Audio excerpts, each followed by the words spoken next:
ને ગાય આપવામાં આવે છે ને એ ગાયને તમારે ખૂબ કાળજીથી રાખવાની. એને ચારો પાણીથી આપદાની પડવી જોઈએ. બરાબર દીકરા આ બાજુ આવતી રહે. આ એનું આ જે છાણ પડ્યું ને એ ગોબર કહેવાય. બરાબર સવારમાં ગૌમૂત્ર તો ડોલ રાખવાની, એટલે ડોલમાં ગૌમૂત્રને ઝીલી લેવાનું અને એ ઝીલેલું ગૌમૂત્ર છે તો તમે ખેતીમાં વાપરી શકો. કોઈ બી ખેતર પાકમાં તમે આગળ જે દીકરીઓને ગાય આપી છે, રાધિકા છે, પછી સંધ્યા છે, મેઘાવી છે, પછી પેલી લોકોના આપ્યા છે. બરાબર હવે અત્યારના જે રાઉન્ડમાં છે સેજલ છે અને આપણે કોણ છે અંબિકા અને દિવ્યાંશી. તો આ જે ગાયો તબક્કાવાર આપણે જેમ જેમ આવે તેમ તેમ આ બાજુથી વિસ્તારમાંથી મળે તેમ તેમ ગાયો.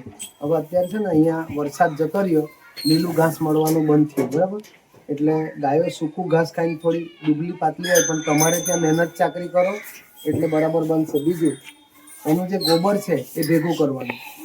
બળદનું અને આપણી આ જે દેશી ગાયનું ગોબર ભેગું થાય તો વાંધો નહીં, પણ અલગ ભેંસ કે એચએફ ગાય હોય તો એ ગોબરને અલગ રાખવાનું, આપણું ગોબરને અલગ રાખવાનું.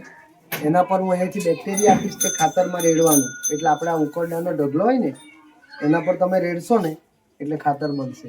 એ ખાતર આપણે જમીનમાં નાખવાનું. શાકભાજી પકવવાનું છે, બરાબર અનાજ પકવવાનું છે. પપ્પાને આપણે હજુ એક તાલીમ પપ્પા મમ્મીને પણ આપવાના છે, પણ આ તમને કેમ. બીજું સવારમાં ગૌમૂત્ર ભેગું તમારે ઝીલવાનું છે. એક નાની ડોલ રાખવાની અને અમે હમણાં કેમ સવારમાં ઝીલીએ છીએ. બરાબર તો તમે પણ એ ગૌમૂત્ર ઝીલો અને કોઈ બીને આપણે વેચાતું આપવું હોય તો વેચાતું બી આપી શકો. પોતાની ખેતીમાં વાપરવું હોય તો તમે ગોળ અને ગૌમૂત્ર અને છાણ એનું દ્રાવણ બનાવીને જીવામૃત બનાવી શકો. બરાબર તો આ આપણે ખેતીમાં વાપરવાથી જમીન એકદમ ફળદ્રુપ બને છે અને જમીનમાં ઝેર વગરનો પાક પાકે છે. બરાબર ને તો તમે આ કાળજી રાખજો.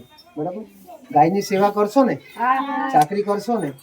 જો તમારાથી ચાકરી ના થાય અને ગાય તમારા મમ્મી પપ્પા ના પાડે તો મને જાણ કરવાની. આપણે કોઈ બીજી દીકરીને આપીશું, બાકી એને વેચવાની નથી. તમારાથી ના પોસાય તો અહીંયા મૂકી દેવાની કે ભાઈ ચાલો ગાય અહીંયા મૂકી દેવાની. બરાબર આપણે બીજી દીકરીને આપીશું. બરાબર ખ્યાલ આવ્યો ને. તો ગોબર અને ગૌમૂત્ર આપણે ભેગું કરવાનું છે. આ ગાય જે દાડે ગોઠવાઈ જશે, બચ્ચું આપશે તે દાડે તમને દૂધ આપશે. બરાબર દૂધ તમારે ખાવાનું છે અને લોકોને બી ખવડાવવાનું. એની છાશ બને એ છાશ પીવાની છે. બરાબર તો આટલી કાળજી તમારે રાખવાની છે. ગાય આધારિત ખેતી માટે આપણે જે 10 દીકરીઓને આપણા જે મુંબઈના કે બી ઠક્કર સાહેબે જે આ તમને તમારા માટે ગાયો માટેની જે વાત કરી હતી અને આ ગાયો આપણને એક એક એમના તરફથી મળી છે, તો આપણે એને પ્રેમથી પ્રસાદ તરીકે સ્વીકારીને આપણે કાળજીથી એનું જતન કરીએ. બરાબર નંદનવન પ્રાકૃતિક કૃષિ કેન્દ્ર અને ગૌશાળા અમે આખા તમારી સાથે જ છે. દોધનવાડીથી આ શરૂ કરેલો પ્રયોગ આપણે આખા બધા દરેક ભારતના દરેક ગામડાઓમાં આ ફેલાય એવું આપણે કરવાનું છે. આ જે ગાયો છે એ ગાયોના જે બચ્ચા આવશે તેમાંથી એક વાછરડી તમારે કોને આપવાની છે? મને નથી આપવાની, પણ તમારા જેવી બીજી આપણી નિશાળમાં ભણતી દીકરી છે ને એને આપણે દાન આપવાની છે. એટલે આ દાનનો સિલસિલો આપણો ચાલુ જ રહે. બરાબર હા તો આટલી કાળજી રાખવાની છે. આજે દિવ્યાંશીબેન 1 નંબરની વાછરડી છે એ દિવ્યાંશીબેન છે. 2 નંબરની છે તે કોણ લઈ જાય? અંબિકા. અને 3 નંબરની છે તે સેજલબેન લઈ જશે. બરાબર ચાલો બસ આવજો. હા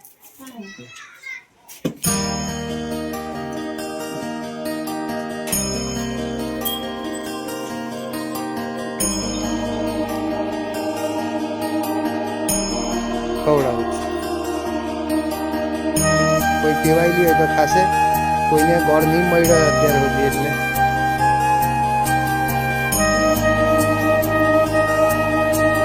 મમતાબેન ફોટા આવડે ને વિડીયો છે ને નીચે ફોટા